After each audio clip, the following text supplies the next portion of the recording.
خوابوں کا اور ان کی تعبیروں کا کال پڑھنے لگے تو وہاں کے حساس اہل دل تڑپ کر رہ جاتے ہیں، اور پھر ان کی آواز کا کرب اور درد ایک چیخ بن کر ارض و سما کو لپیٹ میں لے لیتا ہے۔ چہرہ چہرہ چیخ رہا ہے، ہر ایک لمحہ چیخ رہا ہے، گمسم پنچھی بیٹھے ہیں اور سوکھا چشمہ چیخ رہا۔ میں تو شیکسپیئر کے اس قول کا بڑا قائل ہوں کہ بریویٹی از دا سول آف وٹ، اور میں حالی صاحب نے، الطاف حسین حالی نے بھی وہی چیز اپنائی، اور مجھے اسلم شاہد صاحب کی شاعری میں بھی وہی چیز نظر آ رہی ہے۔ یہ بھی بہت لمبی بات کو چھوٹے فقرے میں بیان کرتے ہیں۔ اسلم شاہد صاحب پہ بہت خوشی یہ بھی ہوئی کہ ان کا جو کانسیپٹ ہے، جو انہوں نے پاکستان کا، جو ان کے شعروں میں نظر آتا ہے کہ حل کیا ہے، تو حل ان کا وہی ہے جس پہ آج تک کی انٹرنیشنل مائنڈ سیٹ پہنچا ہے، جمہوریت، اور پاکستان میں منتخب نمائندے اور ان کے ذریعے سے مسائل کا حل، یہی حل پر یہ پہنچے ہیں، اور دنیا کے جو بہترین دماغ ہیں وہ بھی آج تک اسی حل تک پہنچے ہیں۔ تو مجھے خوشی ہوئی کہ انہوں نے وہی حل اپنایا، کوئی فکشنل حل نہیں اپنایا، کوئی فنڈامنٹل حل نہیں اپنایا، کوئی فنڈامنٹلسٹ حل نہیں اپنایا۔ انہوں نے وہی حل اپنایا ہے جو روشن خیال اور پروگریسو دنیا کا جو ہے خواب ہے، وہی خواب ان کا ہے۔ اور پھر میں ان کے چند شعر جلدی سے میں نے سلیکٹ کیے ہیں، اور میری نظر بھی اب اینک کے بغیر خراب ہے، لیکن یہ کہتے ہیں کہ اپنی اسی چیز پر کہ میں نوکری بھی کرتا ہوں، تو کہتے ہیں نوکری بھی، شاعری بھی، عشق بھی، گھر بار بھی۔ اب دیکھیں کتنی ڈیوٹیز یہ انجام دیتے ہیں، پتہ نہیں گھر بار والا زیادہ مشکل لگتا ہے مجھے۔ دل کے صوبے چار رکھے، ضم نہیں ہونے دیا، کاش پاکستان بھی اسی طرح صوبے جو ہے وہ الگ تو رکھے لیکن ان کے اندر کچھ اتفاق رائے پیدا کریں۔ سو اسی طرح میں ان کے اور شعر مجھے پسند آئے۔ یہ کہتے ہیں کہ جی ہم لوگ حق پرست ہیں، مجھے یہ لگا کہ یہ ہم سب پر صادق آتا ہے۔ کہتے ہیں ہم لوگ حق پرست ہیں لیکن یہی کہ بس سچ کا علم اٹھایا دباؤ میں رکھ دیا، سچ کا علم اٹھایا دباؤ میں رکھ دیا۔ تو یہ کتنی خوبصورت ہماری سب کی جو صورتحال ہے اس کی یہ نمائندگی کرتے ہیں کہ ہم دل ہی دل میں کڑتے بھی ہیں، باتیں بھی بڑی کرتے ہیں، لیکن جہاں قربانی دینے کی بات آتی ہے، اسٹرگل کی بات آتی ہے، کھڑا ہونے کی بات آتی ہے، ہم علم رکھ دیتے ہیں، ہم وہ کہتے ہیں کہ بس ٹھیک ہے، یہ باتوں تک ٹھیک ہے۔ پھر یہ کہتے ہیں کہ بابا مجھے کیا ہے جی، ہاں، بابا جسے تپش سے بچاتے تھے عمر بھر، بچوں کے ہاتھ میں آیا الاؤ میں رکھ دیا۔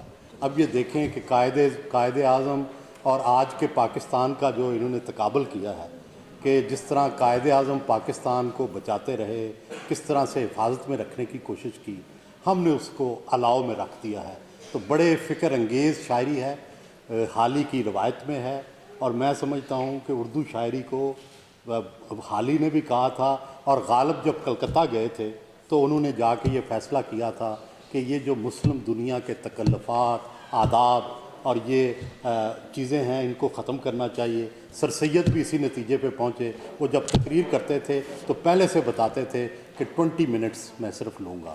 تو ہمیں بھی اپنی تقریبات وقت پہ شروع کرنی چاہیے، پہلے سے ٹائم کا تعین کرنا چاہیے، مختصر رکھنا چاہیے، یہی دنیا میں پنپنے کی باتیں ہیں۔ تھینک یو ویری مچ۔ کتاب دل نکال کر ہی کاغذ پر رکھی ہوئی شاعری پر مشتمل ہے۔ اگلی بات جب میں کتاب میرے ہاتھ آئی تو کال کا لفظ، اب ہماری زندگی میں لفظ متروک بھی ہو جاتے ہیں اور ان کے معنی بھی بدلتے رہتے ہیں۔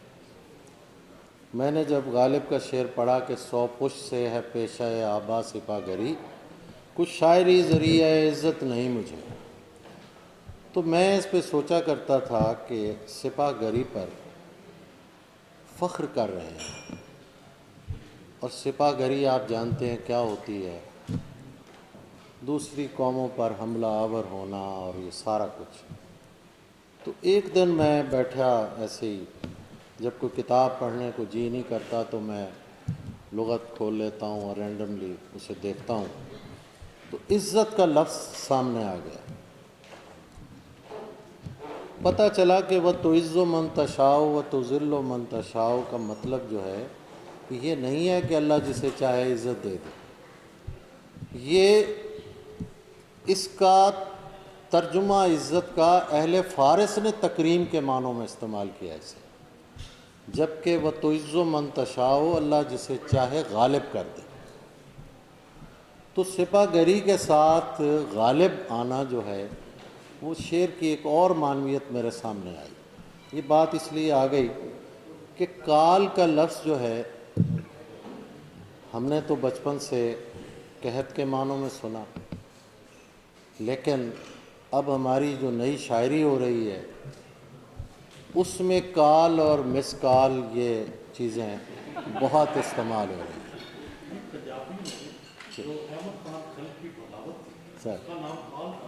سر تو لفظوں کے معنی جو ہیں وہ بدلتے رہتے ہیں. میں بھی تھوڑا سا چونکا کہ یہ لفظ جو ہے یہ کیوں، مطلب یہ نام انہوں نے کتاب کا رکھا، لیکن جب شاعری پڑھی تو یہ چیز کھل کر سامنے آئی کہ یہ کال قحط کے معنوں میں ہے.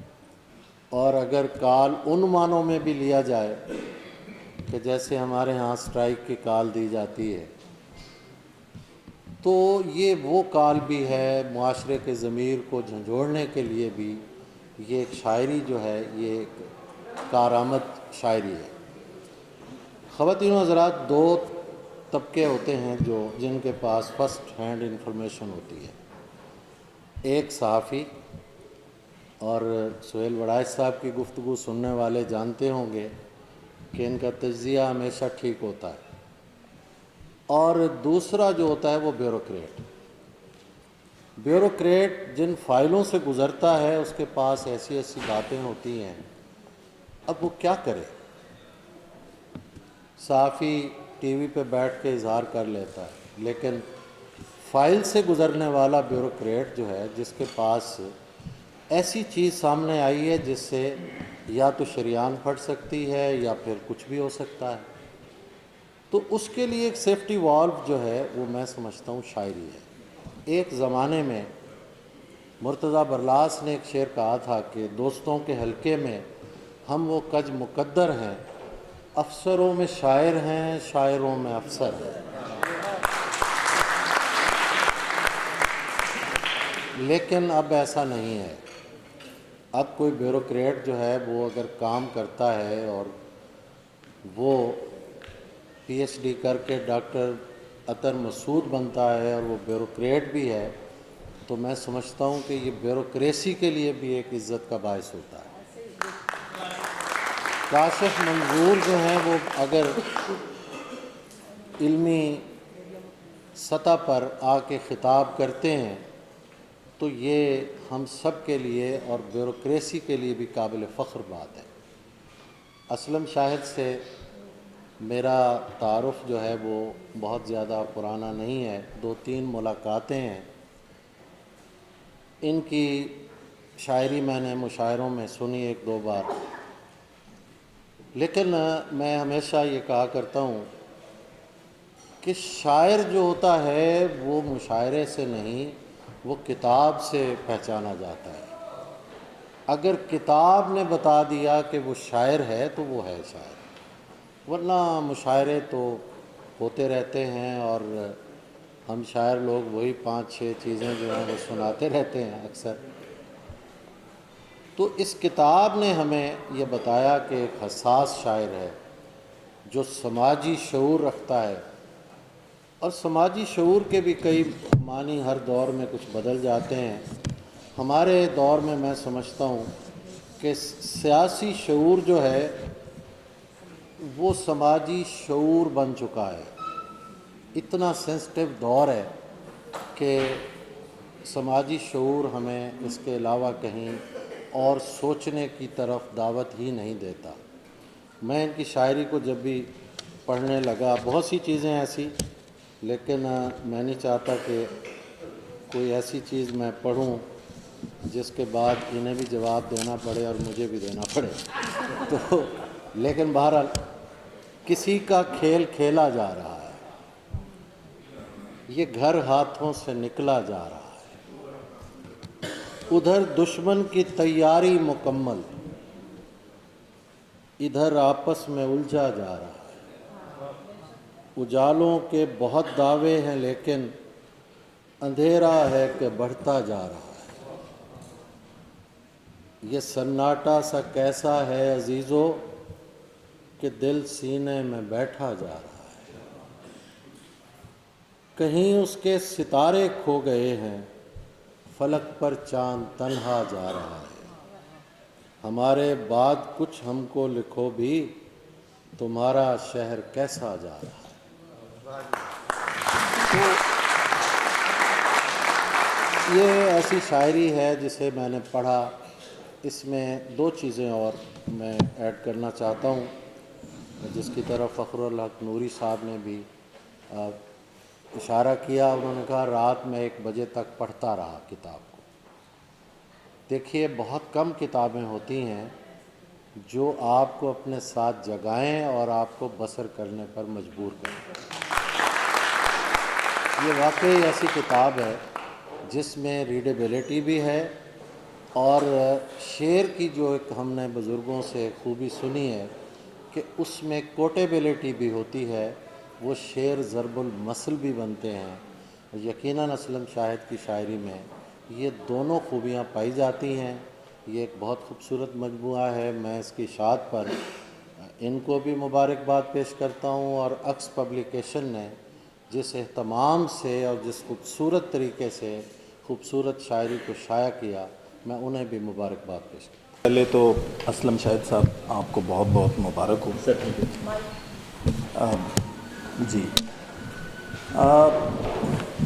میں آج ڈیفینیٹلی یہاں پہ آپ کے درمیان ہوں اور اسلم شاہد صاحب کو مبارکباد پیش کرتا ہوں. میں جس طرح ڈاکٹر تابش نے کہا کہ انہوں نے عطر منصور صاحب کا حوالہ گوہر تابش صاحب عباس تابش صاحب نے، مائی اپالوجیز، یہ عباس تابش صاحب نے کہا کہ جی عطر منصور صاحب کا حوالہ دیا.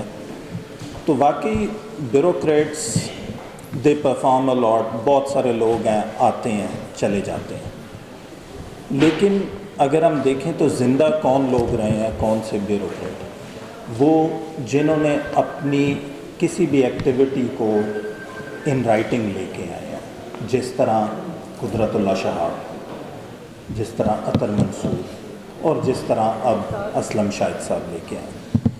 سو we are fortunate to have people like ہم ان بیوروکریسی. میں آج آپ کو کتاب کے بارے میں تو آپ کو سارے زمائے ادب نے بتایا اور آپ پڑھیں گے بھی. میں آج آپ کو تھوڑا سا اسلم شاہد صاحب کے بارے میں آئی ڈونٹ نو ہم فار کوائٹ سم ٹائم. میں پرانا نہیں جانتا انہیں، لیکن وہ لوگ جن کے نظریے میں کسی شخص کو جاننے کے لیے 1 سال کافی ہوتا ہے، تو ان کے لیے میں کافی عرصے سے اسلم شاہد صاحب کو جانتا ہوں. تو اسلم شاہد صاحب کی ایک وہ طبیعت جو انہوں نے اپنی کتاب میں دکھ، درد اور احساس کو رکھا، لیکن اس کے ساتھ ساتھ ان کی طبیعت نے ایک شرارت بھی ہے. اور ان تمام زومائے ادب کے درمیان میرا اور ان کا وعدہ تھا کہ مجھے تقریر نہیں کرنی ہوگی، اور یہ آخری موقع پہ مجھے بلانا یہ ایک شرارت کا حصہ ہے. تو میں میرا جو وقت ان کے ساتھ گزرا، آئی فاؤنڈ ہم ویری ویری رسپانسبل. اور جس طرح تمام احباب نے بتایا کہ اس کتاب میں بڑا درد ہے، دکھ ہے، لیکن جب آپ ان کی پرسنالٹی کو دیکھتے ہیں تو وہ بہت ہی حلیم، بہت ہی اوور آل اس میں ان کی پوری پرسنالٹی میں بڑی ایک ہمبلنس ہے، بڑا ایک اسلوب ہے، لوگوں سے ملنساری ہے، لوگوں کے مسائل حل کرنا ہے. سو میرا خیال ہے ہمارے ڈپارٹمنٹ میں اگر کہیں کوئی مسئلہ الجھ جاتا ہے تو اسلم صاحب از دا ون کہ جن کو ہم یہ رسپانسبلٹی دیتے ہیں اور ہی ہینڈلز اٹ ویری ویل.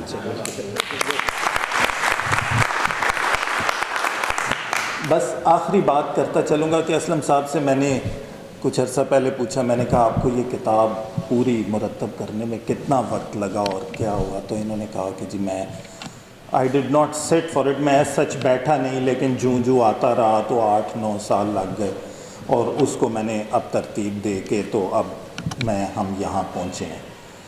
تو اس دن مجھے احساس ہوا کہ 1 سال میں نے ان سے جتنا کام لیا وہ شاید 1 سال لیٹ کتاب میری وجہ سے ہوئی. میں اس سب کے ساتھ ایک دفعہ پھر اسلم صاحب کا شکریہ ادا کروں گا for inviting all of us here, اور میں امید کروں گا کہ آپ کی کتاب کا دوسرا ورژن اور تیسرا ورژن بھی آئے گا. بہت شکریہ.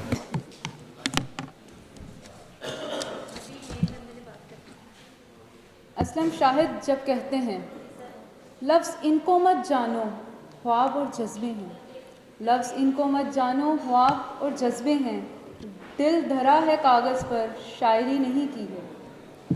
تو ان کے حساس دل سے نکلنے والی یہ آواز اہل دل کو کچھ ایسے متاثر کرتی ہے کہ منو بھائی جیسی شخصیت بھی کہہ اٹھتی ہے.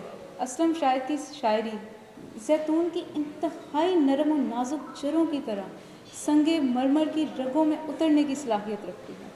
اسی حوالے سے اظہار خیال کے لیے اب میں مدعو کر رہی ہوں معروف ادیب، شاعر، محقق اور بہت سی کتابوں کے مصنف، استادوں کے استاد، dean faculty of language Minhaj university سے ڈاکٹر محمد فخر الحق نوری صاحب کو.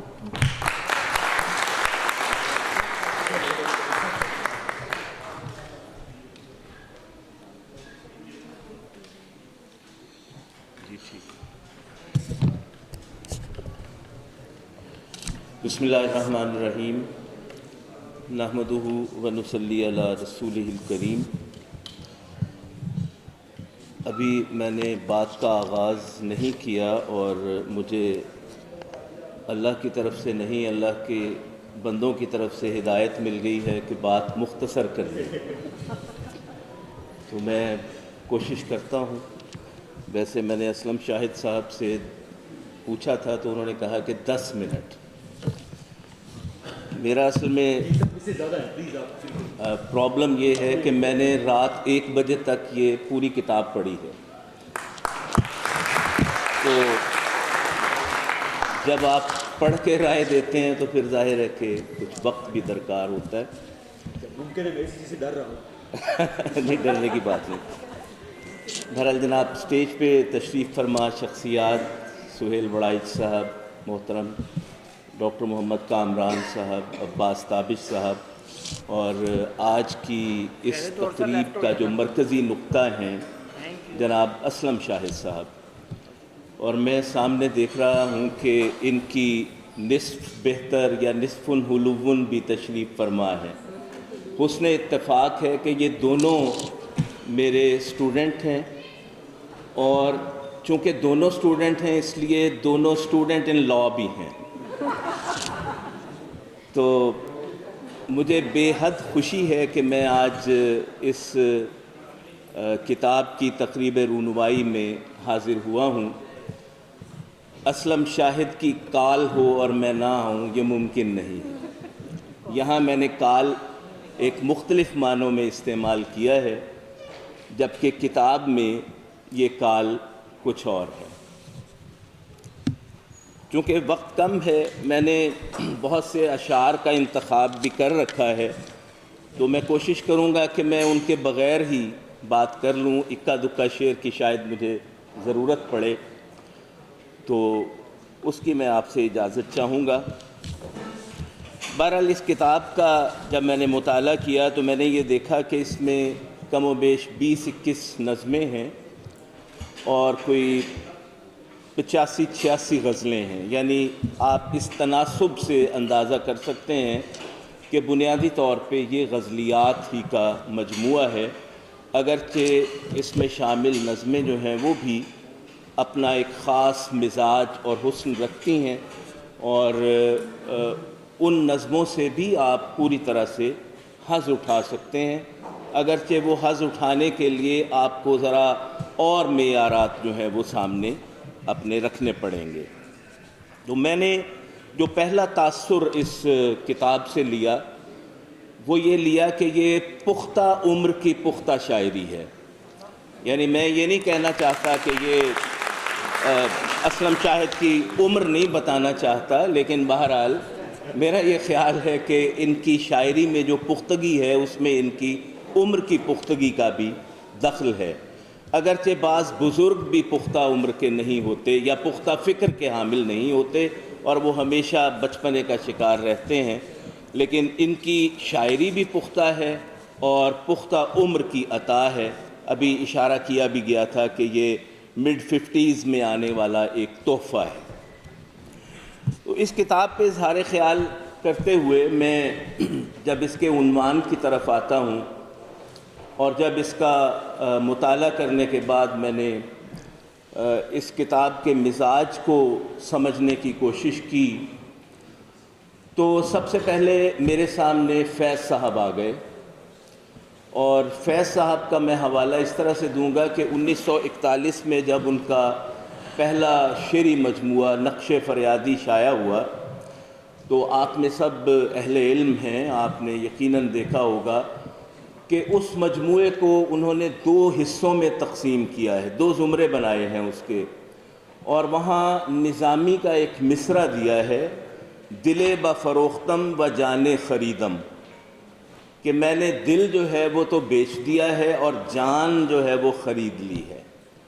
اور وہاں سے پھر ان کی اس نظم کا ہم دیکھتے ہیں اندراج، جو نظم بڑی مشہور ہوئی اور ملکہ ترنم نور جہاں نے اس نظم کو امر کر دیا اور وہ نور جہاں والی نظم کہلائی. مجھ سے پہلی سی محبت، نور جہاں نے کہا میرے محبوب، فیض صاحب نے کہا تھا میری محبوب. مجھ سے پہلی سی محبت میری محبوب نہ مانگ، میں یہ سمجھا تھا کہ تو ہے تو درخشاں ہے حیات، تیرا غم ہے تو غم دہر کا جھگڑا کیا ہے، تیری صورت سے ہے عالم میں بہاروں کو ثبات، تیری آنکھوں کے سوا دنیا میں رکھا کیا ہے. تو اس کے بعد پھر ایک یعنی تبدیلی ان کے ہاں ہم محسوس کرتے ہیں اور وہ اس نتیجے پہ پہنچتے ہیں کہ یوں نہ تھا میں نے فقط چاہا تھا یوں ہو جائے، تو جو مل جائے، میں یہ سمجھا تھا کہ تو ہے تو درخشاں ہے حیات، تیرا غم ہے تو غم دہر کا جھگڑا کیا ہے، اور تیری صورت سے ہے عالم میں بہاروں کو ثبات، تیری آنکھوں کے سوا دنیا میں رکھا کیا ہے، تو جو مل جائے تو تقدیر نگوں ہو جائے، یوں نہ تھا میں نے فقط چاہا تھا یوں ہو جائے. اور اس کے بعد پھر وہ دنیا کے مسائل بتاتے ہیں اور پھر ہمیں پتہ چلتا ہے کہ اور بھی دکھ ہیں زمانے میں محبت کے سوا، راحتیں اور بھی ہیں وصل کی راحت کے سوا، لوٹ جاتی ہے ادھر کو بھی نظر کیا کیجے، اب بھی دلکش ہے تیرا حسن مگر کیا کیجے، اور بھی دکھ ہیں زمانے میں محبت کے سوا، راحتیں اور بھی ہیں وصل کی راحت کے سوا. تو میں یہ محسوس کرتا ہوں کہ اسلم شاہد بھی جس موڑ پہ آ کے کھڑے ہو گئے ہیں اور کال میں ہمیں دکھائی دے رہے ہیں، وہاں رومان جو ہے وہ کہیں پیچھے رہ گیا ہے. ایسا نہیں ہے کہ رومان سے ان کا دل خالی ہے، انہوں نے تو اپنی زندگی کے 4 صوبے بنائے ہوئے ہیں جن میں عشق بھی شامل ہے اور یہ کسی صوبے کو آپس میں ضم نہیں ہونے دیتے. عشق بھی ہے، گھرداری بھی ہے، نوکری بھی ہے، شاعری بھی ہے، یہ انہوں نے اس میں اظہار کیا ہے. تو سارے صوبے جو ہیں وہ اپنی الگ آئیڈینٹی رکھتے ہیں، شناخت رکھتے ہیں، لیکن میں یہ سمجھتا ہوں کہ رومان کبھی ان کے ہاں تھا، اب نہیں ہے. اب حقیقت کا ادراک اور حوالوں سے انہیں ہوا ہے اور اس کا اظہار انہوں نے جا بجا کیا ہے. یہاں میں ایک حوالہ، بہت پرانا حوالہ ہے، شیخ سعدی کا حوالہ دینا چاہتا ہوں۔ شیخ سعدی نے کہا کہ ظاہر ہے فارسی جاننے والے ہوں گے یقیناً، چنا قحط سالی، سالیوں کی بہت سی قسمیں ہیں، ان میں ایک قسم قحط سالی بھی ہے۔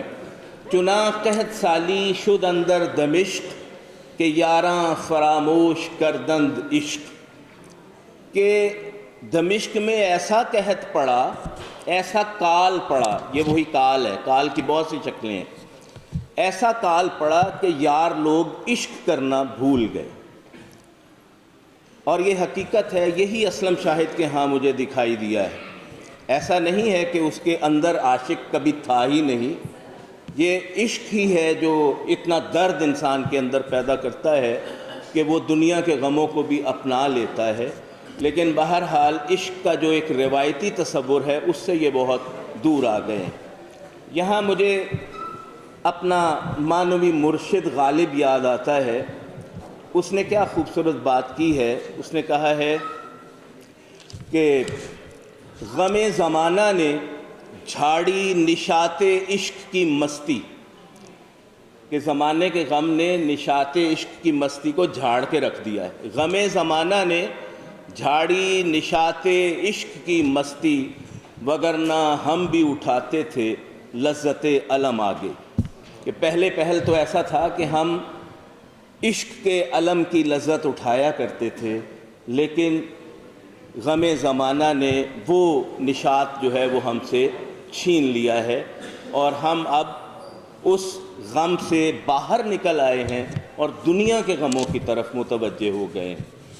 تو یہی چیز میں نے اسلم شاہد کے ہاں بھی دیکھی ہے۔ اور قحط جو ہے یا کال جو ہے اس کی بہت سی شکلیں، جس میں قحط الرجال بھی ہے، جس میں انسانوں کے حقوق کی پامالی کا انداز بھی ہے، اور جس میں ہم یہ دیکھتے ہیں کہ ایسی اقدار کا فقدان ہے کہ جن سے اچھا معاشرہ تشکیل پاتا ہے۔ تو یہ ساری چیزیں اسلم شاہد نے دیکھی ہیں اس دنیا میں، اور ان کا اظہار اس نے شاعری کی صورت میں کیا ہے۔ میں انہی کا ایک شعر آپ کی نظر کرتا ہوں۔ آغاز میں محبت کا حوالہ ان کے ہاں ملتا ہے کہ غم زمانے کے مجھے آنکھیں دکھاتے رہ گئے، تیرے غم نے اور کوئی غم نہیں ہونے دیا۔ پہلے پہل یہ رہا ان کے ساتھ کہ محبت کا غم جو ہے وہ حاوی رہا، اور باقی غم جو ہیں وہ محسوس نہیں ہوئے۔ یہ وہی بات ہے جو حفیظ ہوشیار پوری نے کہی تھی کہ زمانے بھر کے غم یا ایک تیرا غم، یہ غم ہوگا تو کتنے غم نہ ہوں گے۔ تو ان کے ہاں یہ بات آغاز میں تھی، لیکن جو ہی ہم آگے بڑھتے ہیں تو ہم دیکھتے ہیں کہ ان کے ہاں جو خلق خدا کا غم ہے وہ زیادہ واضح ہو کے سامنے آتا ہے، اور یہ تبدیلی کس طرح سے آئی ہے اس کا اظہار بھی بہت سے اشعار میں مجھے دکھائی دیتا ہے۔ غم دنیا کو اکثر دل کے دسترخوان پر اسلم، بلاتا ہوں بٹھاتا ہوں کھلاتا ہوں پلاتا ہوں۔ تو غم دنیا حاوی آ چکا ہے۔ اسی طرح سے آپ دیکھیں یہ شاعروں سے بھی مخاطب ہو کر کہتے ہیں، اور ادیبوں شاعروں سے، جیسے علامہ نے کہا تھا کہ ہند کے شاعر و صورت گر و افسانہ نویس، آہ بیچاروں کے اعصاب پہ عورت ہے سوار۔ تو انہیں بھی یہ گلہ تھا شاعروں سے۔ تو اسلم شاہد نے بھی کہا ہے، اے شاعر و ادیبو کچھ ان کا تذکرہ بھی، اس عشق کے سوا بھی دنیا میں کتنے غم ہیں۔ تو غم عشق کے سوا بھی بہت سے غم ہیں جن کا اظہار یہ کرنا چاہتے ہیں، اور یہی تبدیلی ان کی شاعری میں ہم محسوس کرتے ہیں۔ غم دنیا کے جبڑے کھولے گھور رہے ہیں، غم دنیا کے جبڑے کھولے گھور رہے ہیں، ان سب نے بھی ایک دل خستہ دیکھ لیا ہے۔ تو دنیا کے غموں نے اسلم شاہد کا انتخاب کیا ہے کہ یہ ان غموں کو دیکھے، جانچے، ان کے بارے میں شعر کہے اور آپ سب کو متوجہ کرے۔ جیسے میں نے یہ کہا کہ پختہ عمر کی پختہ شاعری ہے، تو آپ یہ دیکھیے کہ ان کے ہاں اس بات کا اظہار بھی ہوا ہے اور انہوں نے یہ بات بتانے کی کوشش کی ہے کہ یہ میں ہوں عزیزو وہی ہوں، مگر فرق یہ ہے کہ اب وہ جوانی نہیں ہے، وہ موز اور ندی کہ دھومیں تھی جس کی یہی ہے، مگر وہ روانی نہیں ہے۔ تو یہ ایک تبدیلی آ چکی ہے۔ اور ایک شعر جو کلیدی حیثیت رکھتا ہے، شمار سانحات تم ہماری عمر سے کرو، یہ حادثے ہمارے ساتھ ساتھ ہی بڑے ہوئے۔ بہت خوبصورت شعر ہے۔ اس شعر کی داد آپ کو دینی چاہیے کہ جو عمر گزاری ہے پاکستان میں خاص طور سے اور پوری دنیا میں سانحات جو ہیں وہ سامنے آتے رہے ہیں، وہ انفرادی بھی ہیں اور اجتماعی بھی ہیں۔ تو یہی دکھ جو ہیں، یہی کرب جو ہے، یہ ان کی شاعری کا لازمہ ہے۔ اب ایک بات اور، کیونکہ وقت میرے پاس کم ہے، اشعار کا انتخاب بھی بہت ہے اور اسی سے اندازہ آپ لگا سکتے ہیں کہ اس میں کتنے خوبصورت اشعار ہیں کہ بہت قلیل انتخاب نہیں ہو سکا، بہت سے اشعار میں نے نکالے ہیں مختلف حوالوں سے۔ لیکن ایک بات ان کے اسلوب کے حوالے سے، جس کی طرف ہمارے عہد کے ایک بڑے دانشور عطاء اللہ قاسمی صاحب نے لکھا ہے کہ بہت سادہ ہے اور سلیس ہے، اور ان کی طبیعت بھی سادہ اور سلیس ہے۔ وہ جو کہا جاتا ہے کہ style is the main himself, تو جو ان کی شخصیت کی سادگی ہے، لیکن وہ ایسی سادگی ہے کہ جس میں پرکاری بھی ہوتی ہے، اور یہ سادگی کسی کسی کو عطا ہوتی ہے۔ یہ وہ سادگی ہے کہ جس کا حسن آرائش سے زیادہ ہے، اور یہ کسی خاص مشق سے نہیں آتی، اللہ تعالیٰ کی دین ہوتی ہے، اس کو پھر آپ پالش کر سکتے ہیں، جو اسلم شاہد نے کیا ہے۔ تو یہاں میں صرف ایک حوالہ دینا چاہتا ہوں میکسم گورکی کا۔ اس نے یہ کہا ہے، ایک جگہ لکھا ہے، اور اس کو ہمارے بہت سے نقادوں نے کوٹ بھی کیا ہے، حقیقت نگاری کے حوالے سے، ریئلزم کے حوالے سے اس نے لکھا ہے کہ ریئلزم ہے کیا، جو ان کے ہاں بھی میں دیکھتا ہوں کہ رومان نہیں ہے، حقیقت نگاری ہے، سماجی حقائق ہیں جو بیان ہوئے ہیں۔ تو وہ یہ کہتا ہے کہ بغیر کسی رنگ و روغن کے، یہ جملہ بڑا قیمتی ہے، وہ کہتا ہے کہ بغیر کسی رنگ و روغن کے آدمیوں یعنی انسانوں، یہ نہیں ہے کہ عورتوں کے مقابل آدمیوں اس نے استعمال کیا، انسانوں، بغیر کسی رنگ و روغن کے انسانوں اور ان کے حالات کو بیان کرنا حقیقت نگاری ہے۔ تو میں یہ سمجھتا ہوں کہ اسلم شاہد نے یہی کام کیا ہے، خواہ مخواہ کی آرائش کی طرف بالکل توجہ نہیں دی، اور ایک سہل انداز میں نہایت سلیقے سے انہوں نے دنیا بھر کے غم جو ہیں وہ ہمارے سامنے لا کر رکھ دیے ہیں۔ بہت سے اشعار ہیں جنہیں پھینکا نہیں جا سکتا، بہت سے اشعار ایسے بھی ہیں جن میں تغزل کا ایک خاص رنگ بھی پایا جاتا ہے۔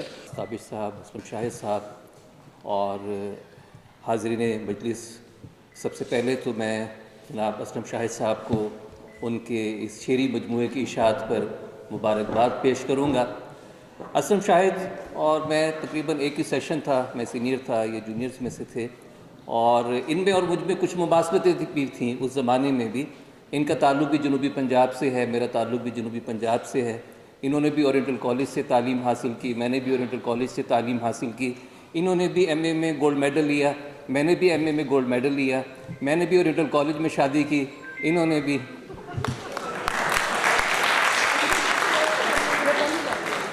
ایک اور مماثلت بھی تھی کہ میں بھی جو ہے وہ اس زمانے میں جو ہے وہ سول سروس کا اس کے مقابلے کے امتحان کی تیاری کر رہا تھا، اور یہ بھی اس امتحان کی تیاری کر رہے تھے۔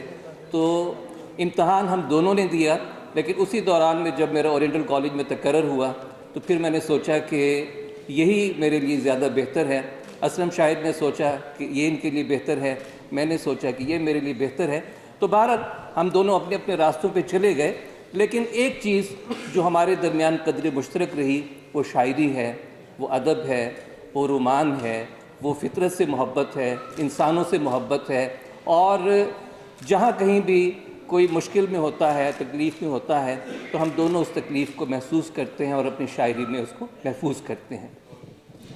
اسلم شاہد کی جب شاعری کا میں مطالعہ کرتا ہوں تو مجھے یہ میر کی روایت کی شاعری جو ہے محسوس ہوتی ہے، میر کا تسلسل، میر کی جو روایت آگے بڑھتی ہے، جو ہمیں ناصر کاظمی سے ہوتے ہوئے احمد مشتاق تک جو ہے جو روایت ہمیں ملتی ہے، تو یہ اس روایت کو آگے بڑھا رہے ہیں۔ جب میں کبھی زمانے طالب علمی میں بھی ان کو دیکھتا تھا تو اس زمانے میں بھی ان کی شخصیت میں دو چیزیں جو تھیں، ایک بلا کی سنجیدگی اور اپنے کام سے بہت زیادہ کمٹمنٹ، اور دوسری ان کے یہاں ظرافت کا پہلو جو ہے، ایک شوخی کا، ذکاوت کا۔ اور میں یہ سمجھتا ہوں کہ کوئی بھی ذہین آدمی، کوئی بھی اچھا تخلیق جو ہے وہ ذکاوت کے بغیر جو ہے وہ اچھا تخلیق نہیں ہو سکتا۔ ان کی جب مماثلتوں کا ذکر ہوا تو چونکہ میری ان سے بے تکلفی بھی ہے، تو بہت ساری مماثلتیں ہیں جو میں نے کبھی ان سے ذکر نہیں کیا، تو مجھے مشتاق یوسفی میں بھی ان کی کچھ مماثلت دکھائی دیتی ہیں، اور مجھے محسوس ہوتا تھا کہ جس طرح مشتاق یوسفی نے کہا ہے کہ جب میں منہ دھوتا ہوں تو پتہ نہیں چلتا کہ منہ کہاں ختم ہوا۔ مشتاق یوسفی نے ایک اور بھی بڑا دلچسپ، مشتاق یوسفی کہتے ہیں کہ جب ان کی شادی ہوئی تو شادی کے دن کراچی میں شدید بارش ہو رہی تھی، اور اتنی شدید بارش تھی کہ شادی کے جگہ تک، شادی کے مقام تک پہنچنا جو ہے لوگوں کے لیے بہت مشکل تھا۔ تو کہتے ہیں جب رخصتی کا وقت آیا تو بادل بھی برس رہے تھے، تمام عزیز و اقارب بھی جو ہے وہ آنسو بہا رہے تھے، صرف ایک آنکھ تھی جو خشک تھی اور وہ دلہن کی آنکھ تھی۔ تو کہتے ہیں پھر اچانک میں نے صحرا ہٹایا اور پھر دلہن جو ہے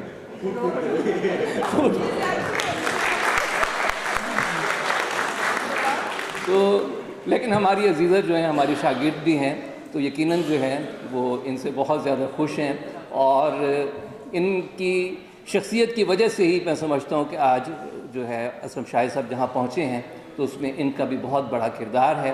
اور اسلم شاہد صاحب جو ہیں بہت روانی سے شعر جو ہے وہ لکھتے ہیں، اور ان کے شعر جو ہیں وہ ایک دل گداز کیفیت کے حامل ہیں، دل میں اترتے ہیں، سادہ ہیں، سہل ہیں، تو یہ کوئی زبان و بیان کی پرکاریاں نہیں کرتے۔ اور میں سمجھتا ہوں کہ سادہ اسلوب میں، سہل ممتنع کے انداز میں اچھا شعر نکالنا جو ہے وہ بڑے بڑے شاعر جو ہیں وہ شاید اس مقام پہ آ کے ان کے لیے مشکلات ہوتی ہیں۔ تو انہوں نے بہت خوبصورت شعری مجموعہ لکھا، اور یہ بلکہ ان کی میں نظم بھی پڑھ رہا تھا نایاب، تو اس میں انہوں نے کہا کہ جو ایک اپنا کولمبس جو ہے وہ بھی اپنی آپ کی تلاش میں ہے۔ تو میں سمجھتا ہوں کہ اچھا شاعر جو ہوتا ہے، بڑا شاعر جو ہوتا ہے، وہ صرف سماجی شعور کی بات نہیں کرتا، وہ صرف لوگوں کو نہیں سمجھتا، وہ صرف خدا یا کائنات سے مکالمہ نہیں کرتا، اس کا اصل مکالمہ اپنی ذات سے ہوتا ہے۔ تو اسلم شاہد جو ہے وہ مسلسل اپنے آپ سے مکالمہ کر رہے ہیں، اپنی ذات سے مکالمہ کر رہے ہیں، اور شاعری دراصل اسی مکالمے کا اظہار ہے، ایک خوبصورت انداز بیان ہے، اور شعر پڑھتے ہوئے کہیں بھی تھکن کا احساس نہیں ہوتا۔ ہر شعر جو ہے وہ ہمارے دل میں جگہ بناتا ہے، ہمارے احساس کے، اور شعر ہمارے رگ و پے میں سما جاتا ہے۔ تو اچھے شعر کی خوبصورتی اور خوبی یہی ہوتی ہے کہ وہ ہمارے ساتھ سفر کرتا ہے، ہمارے ساتھ سوتا ہے، ہمارے ساتھ جاگتا ہے۔ اسلم شاہد کے ہاں جو سماجی شعور ہمیں دکھائی دیتا ہے، اور جو ان کا جو ایک شعری مجموعے کا عنوان کال جو ہے، تو وہ بھی اپنی جگہ پہ ایک قحط کی، ایک دکھ کی جو ہے وہ غمازی کرتا ہے۔ وہ اس معاشرے میں خوشحالی دیکھنا چاہتے ہیں، محبت کی فراوانی دیکھنا چاہتے ہیں، وہ اس معاشرے کو ایک آئیڈیل معاشرے کے طور پہ دیکھنا چاہتے ہیں، اور جب وہ معاشرہ ان کو دکھائی نہیں دیتا تو وہ اپنے دکھ کو اپنے کتاس پہ، اپنی شاعری میں، اپنی نظموں میں سمو لیتے ہیں۔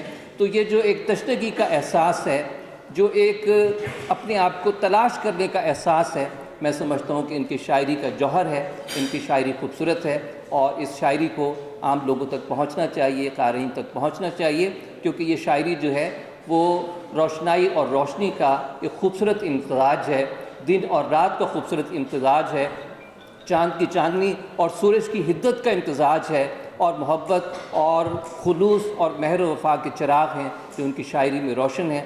مجھے ایک چھوٹی سی حکایت یاد آئی کہ ایک جگہ پہ آگ لگ گئی، اور وہ آگ لوگوں کے کنٹرول سے باہر ہو گئی، ان کے قابو سے باہر ہو گئی۔ تو اس جگہ کے قریب ایک تالاب تھا، تالاب پہ کچھ پرندے بیٹھے تھے، تو ایک پرندہ جو ہے اپنی چونچ میں پانی کی کچھ بوندیں بھرتا اور اس آگ پہ ڈال دیتا۔ اس کے ساتھی پرندوں نے اس پہ ہنستے ہوئے کہا کہ تمہاری 2-4 بوندوں سے کیا فرق پڑے گا، کون سی آگ بجھ جائے گی؟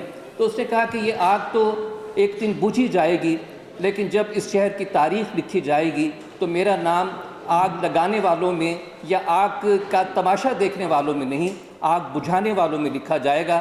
تو بڑا شاعر جو ہے اس کا نام ہمیشہ آگ بجھانے والوں میں لکھا جاتا ہے، اس کا نام ہمیشہ معاشرے کی تعمیر میں لکھا جاتا ہے، اس کا نام معاشرے کی تاریکیوں میں اجالوں کی پیامبری کے طور پہ لکھا جاتا ہے۔ تو میں سمجھتا ہوں کہ اسلم شاہد کا نام ہمارے عہد کی شاعری میں محبت، روشنی، خلوص اور مہر و وفا کی علامت کے طور پہ لکھا جائے گا۔ میرے لیے بہت خوشی کی بات ہے کہ 19 سال کی عمر میں جو ادارہ میں نے بنایا تھا، آج اس کے 700 سے اوپر ٹائٹل ہم شائع کر چکے ہیں،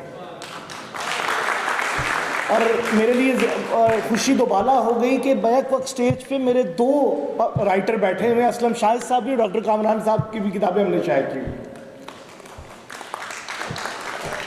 اور یہ کتابیں پڑھی جا رہی ہیں، سیل ہو رہی ہیں۔ بس ہمیں ذرا تھوڑا سا توجہ دینے کی ضرورت ہے۔ بہت حوصلہ افزا چیز ہے اس میں کہ لوگ بہت ذوق و شوق سے یہ تقریبات کا انعقاد ہو رہا ہے، پڑھ رہے ہیں کتابیں، تو ہمیں چاہیے جو ہم کتابوں کے حوالے سے اپنا حصہ ڈال سکتے ہیں وہ ضرور ڈالیں، کیونکہ آپ سارے با اختیار لوگ ادھر بیٹھے ہوئے ہیں، تو مجھ بے اختیار کو یہ کہنے کی اجازت دیجیے کہ آپ اگر تھوڑی سی بھی اس طرف توجہ کریں گے مزید، تو آپ دیکھیے کہ بہت پوٹینشیل ہے ہمارے لوگوں میں کتابیں پڑھنے کا اور لکھنے کا۔ گزارش صرف اتنی ہے کہ اس کتاب کو چھاپتے ہوئے مجھے آئیڈیا نہیں تھا، میں نے سمجھا ایک بیوروکریٹ ہے، ان کی شوقیہ کتاب ہے، پہلی کتاب ہے، لیکن جب اس کے کچھ اشعار مجھے انہوں نے خود سنائے اور پھر میں نے پڑھے تو مجھے اندازہ ہوا کہ صرف شاعری کا شعور نہیں، سیاسی شعور بھی ان کے ہاں کس قدر گہرا ہے۔ اور سب سے میرے لیے خوشگوار بات یہ ہے کہ وہ پرو ڈیموکریٹک آدمی ہیں، اور جگہ جگہ اپنی ڈیموکریٹک اپروچ کو وہ اپنی شاعری میں یوز کرتے ہیں، جو میرا خیال ہے کہ ہم سب کو اس طرف بہت زیادہ توجہ کی ضرورت ہے کہ اگر ڈیموکریسی کا ہمارا اتنا شعور گہرا ہو جائے تو ہمارے کافی سارے مسئلے حل ہو سکتے ہیں۔ تو یہ اکس پبلیکیشنز کی یہ کاوش ہے، آپ یہاں سے پرچیز بھی کر سکتے ہیں، اور آپ دیکھیے کہ ہم نے اسے بہت خوبصورت اور اپنی طرف سے جتنا بہتر بنا سکتے ہیں بنانے کی کوشش کی ہے۔ اور میں بہت شکر گزار ہوں اسلم شاہد صاحب کا، کاشف منظور صاحب کا، کہ انہوں نے میرا انتخاب کیا اور کہا جی آپ نے اسے پبلش کرنا ہے، تو یہ میرے لیے سعادت ہے۔ اور دوسری بات کہ یہ پہلا مجموعہ ابھی شروعات ہے، انشاءاللہ امید ہے کہ ہم ان کی نثر کی کتابیں اور چیزیں بھی شائع کریں گے۔ اور اکس پبلیکیشنز چند اداروں میں سے شاید ہو یا واحد ادارہ ہو جس کی اپنی لائبریری موجود ہے ادارے کے اندر، اور ہم کتابوں کی فروغ میں، انہیں تقسیم کرنے میں ایک بہت کردار ادا کرنے کی کوشش کر رہے ہیں، اور کوشش کر رہے ہیں کہ معاشرے کے اندر کتاب سے ہی ریولیوشن آ سکتا ہے، اور کوئی ذریعہ میری نظر میں تو نہیں ہے۔ تو اس لیے گزارش یہ ہے کہ اکس پبلیکیشن پہ آپ سب لوگ کبھی ضرور تشریف لائیے اور دیکھیے کہ کس طرح کتابیں ہم لوگوں تک پہنچانے کی کوشش کر رہے ہیں۔ بہت شکریہ۔ ایک مختصر سا مضمون عرض کروں گا۔ بسم اللہ الرحمن الرحیم۔ اسلم شاہد کے شعری مجموعے کال پر تبصراتی تحریر، اس کا عنوان ہے کشت ناامیدی کا تازہ نقش کر۔ مولانا الطاف حسین حالی کی پیروی مغرب میں اردو شاعری نے روایتی زوال آمادگی سے جو بغاوت و مراجعت کی وہ نہ صرف واجبی بلکہ لازمی تھی۔ نتیجتاً گل و بلبل کے پر باندھنے کے شغلے لا حاصل سے کیوں نہ جہاں کا غم اپنا لیں تک کا سفر اب دور حاضر تک آ پہنچا ہے۔ یہاں اس پورے عہد کا تذکرہ یا اس قبیل کے شعراء کا باہم موازنہ مقصود نہیں، تاہم غم جانا سے غم کار جہاں کی امانت داری کے دوران اردو شاعری میں توانا آوازوں نے چھائے انجمادی سناٹے کو توڑا۔ ان آوازوں میں جہاں گرمی بھی تھی، حرکت بھی، توانائی بھی، وہاں حسن توازن سے محروم کھردری، یکپرتی، اکہری، محض مقصدی اور موزونی طبع کے طفیل برآمد مترنم نعرہ بازی بھی۔ اس سارے منظر نامے میں جب ہم اسلم شاہد کی کال کو دیکھتے ہیں تو ہمیں ان ہر دو کیفیات کی ہمہ رنگی سے واسطہ پڑتا ہے۔ گو کہ غم جانا کے شیڈز بظاہر کم ہیں اور غم دوراں کے زیادہ، مگر ایک عقل کھری حقیقت پسندی ہمہ نو غزلوں، نظموں اور فردیات کی بنت کا لازمی حصہ ہے۔ بقول عطا قاسمی، شاعر نے اپنی ذات، سماج اور عہد کے متنوع پہلوؤں کے گہرے مطالعے اور مشاہدے کے ماخوذ نتائج کو فکری و فنی پختہ کاری سے شاعری کا قالب عطا کیا ہے۔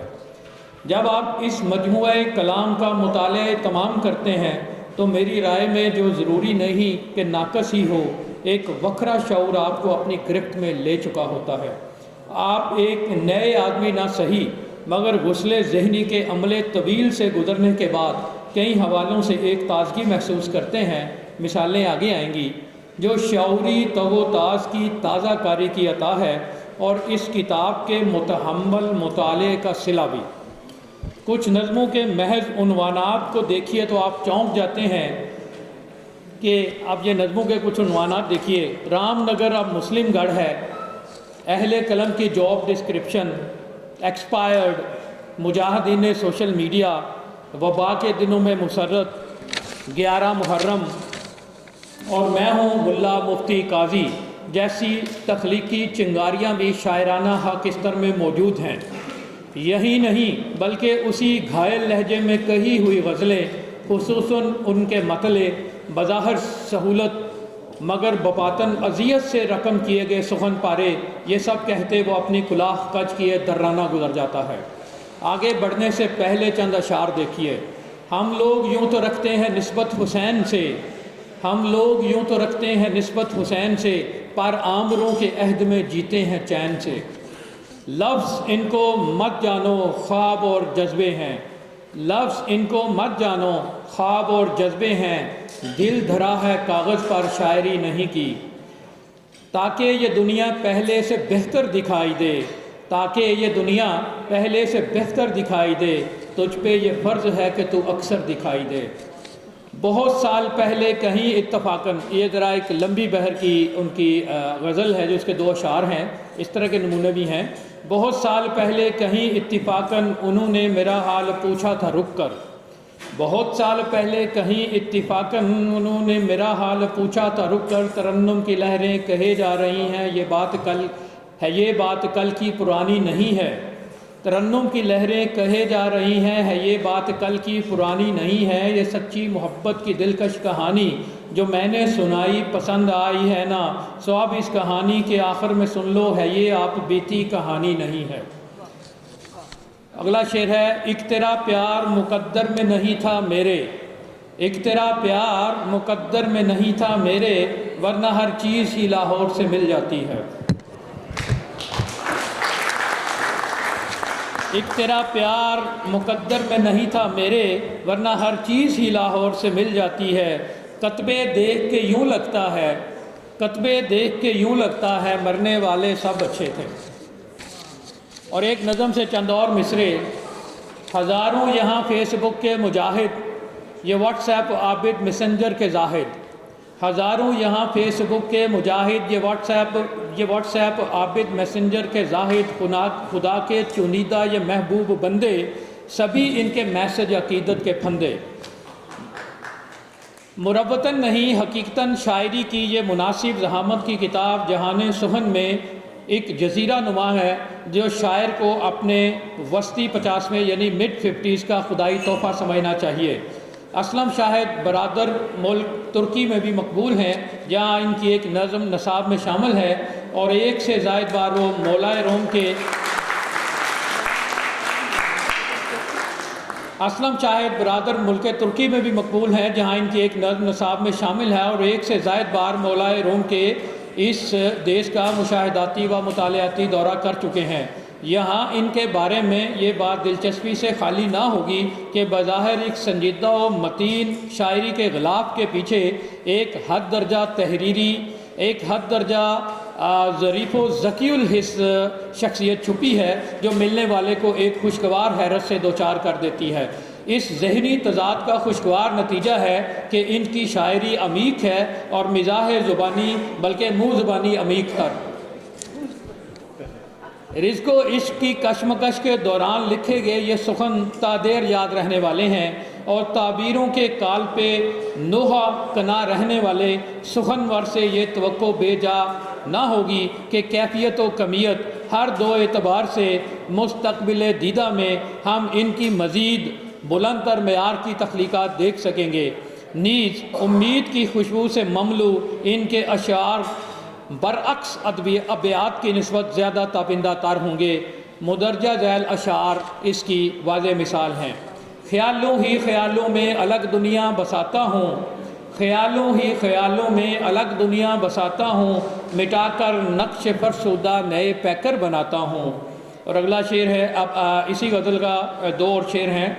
خیالوں ہی خیالوں میں، اور یہاں پہ مضمون کا اختتام بھی ہوگا، خیالوں ہی خیالوں میں الگ دنیا بساتا ہوں، مٹا کر نقش فرسودہ نئے پیکر بناتا ہوں، اندھیروں کی گھٹائیں ہر طرف جب دیکھتا ہوں میں، اندھیروں کی گھٹائیں ہر طرف جب دیکھتا ہوں میں، کو کشتے ذہن میں اکثر نئے سورج اگاتا ہوں، غم دنیا کو اکثر دل کے دسترخوان پر اسلم، غم دنیا کو اکثر دل کے دسترخوان پر اسلم، بلاتا ہوں بٹھاتا ہوں کھلاتا ہوں پلاتا ہوں۔ اسلم شاید کی شاعری پہ یہ ایک بڑا مختصر سا ایک مضمون تھا۔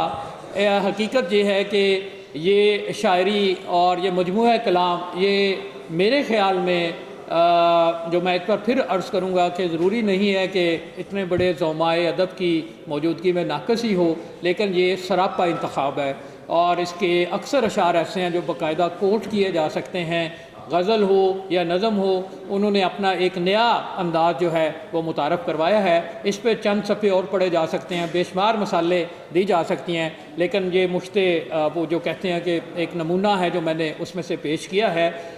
مجھے بڑی خوشی ہے کہ ان کی شاعری کا مطالعہ کرنا ایک بے حد خوشگوار تجربہ ہے، اور پچھلے چند دنوں میں انہوں نے ہمیں اپنے اس تجربے میں شریک کیا ہے، اور آپ سب بہت سارے یہاں اصحاب ایسے ہوں گے جو اس کی خوشگواریت کو یقیناً محسوس کر رہے ہوں گے۔ تو امید ہے کہ ان کا مجموعہ ہمارے جو قارئین کے ہاتھ جائے گا تو وہ اس کے پبلشر کے حوالے سے بھی اچھے خیالات کا اظہار کریں گے اور اس کو پڑھ کر ادبی مسرت حاصل کریں گے۔ Thank you very much. ارے اتنی دیر ہو چلی ہے اور ہم نے ابھی تک صاحب کتاب سے یہ تک نہیں پوچھا کہ آخر میں رومانوی اور جذباتی مضامین کی روش عام سے ہٹ کر سلگتے سماجی مسائل، معاشرتی ناہمواریوں اور ظلم و استحصال جیسے سنگین و سنگلاخ موضوعات پر قلم اٹھانے کا خیال کیوں آیا؟ ان کا نظریہ شعر و ادب کیا ہے اور ان کے نزدیک ایک ادیب کے فرائض ہیں کیا؟ چلیں اب مختصراً یہی کچھ جاننے کے لیے میں آپ کی پرزور تالیوں کی رونق میں دعوت دیتی ہوں اسلم شاہد صاحب کو۔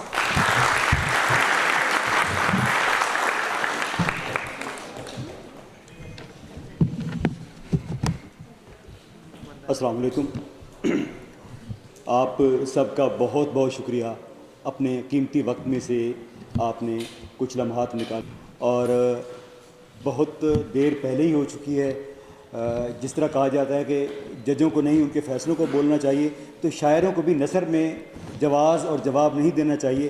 میں جو سوال ابھی ڈاکٹر اسوا نے کیا ہے اس کو میں اپنی ایک نظم میں جواب دینے کی کوشش میں نے کی ہے کہ میں کیوں لکھتا ہوں یا اہل قلم کیوں لکھا کرتے ہیں، ان کی جاب ڈسکرپشن ہوتی کیا ہے۔ ایک نظم ہے، میں بس وہ پیش کر کے اجازت چاہوں گا، مختصر سی نظم ہے، اور اس کا عنوان ہے جی اہل قلم کی جاب ڈسکرپشن۔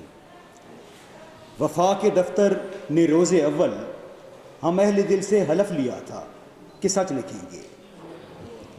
وفا کے دفتر نے روز اول ہم اہل دل سے حلف لیا تھا کہ سچ لکھیں گے، غلط میں جتنی بھی منفعت ہو غلط کو پھر بھی غلط لکھیں گے۔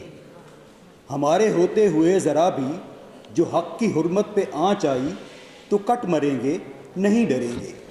سوئے عزیزو ہمارے ذمے یہ نوکری ہے، خوشی سے کر لیں کہ جبر سہ کر، بچشم نم ہوں کہ خندہ برلب، ہمارے ذمے یہی لکھا ہے، اسی کا ہم نے حلف دیا ہے کہ رت جگوں کے عذاب دیکھیں، کریں لہو سے چراغ روشن، پھر اس کی مدھم سی روشنی میں جزا سزا کی کتاب دیکھیں، فلک سے اترے ہوئے صحیفوں کے باب کھولیں، وفا شعاروں کا بے نواؤں کا اجر ڈھونڈیں، ستم گروں کا حساب دیکھیں، سیاہ شب سے اگائیں سورج، خزاں رتوں میں گلاب دیکھیں، وہ جن کی پلکوں سے آرزوئیں ستم شعاروں نے چھین لی ہیں، ہم ان کے حصے کے خواب دیکھیں۔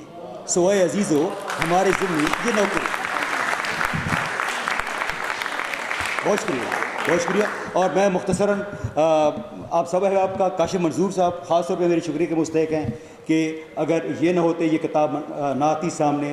فہد اور عکس کا بہت شکریہ، اور فرینڈز کا جنہوں نے آج کی اس تقریب کا انعقاد کیا ہے. خالد پرویز صاحب ہیں، افضل ایوب، عمر صاحب، کاشف عمران، اسد اللہ چیمہ اور محمد وقاص، اور باقی تمام احباب کا بہت شکریہ جن کی وجہ سے یہ مجلس یہاں پہ برپا ہوئی ہے. Thank you so very much.